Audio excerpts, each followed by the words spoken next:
Baagi ba mono ba re ke dingwaga di ka nna 10 ba sena thebolelo ya ditirelo.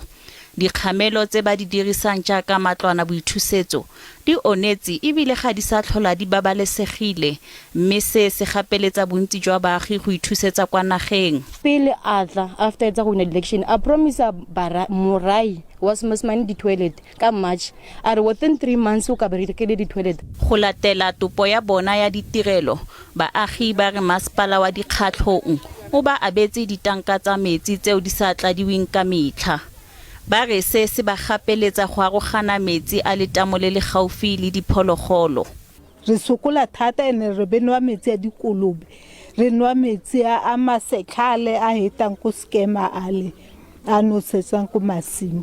Re kopa assembly mmasepala a eme ka dinao bante re mo voted.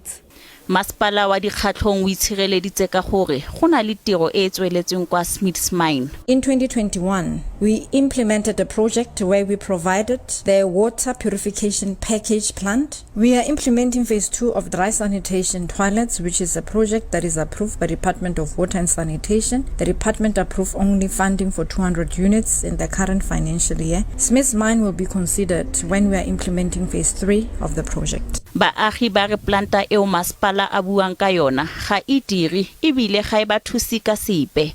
Ba re ba beile tsholofelo ya bona mo pusong ya province le ya bosetšhaba.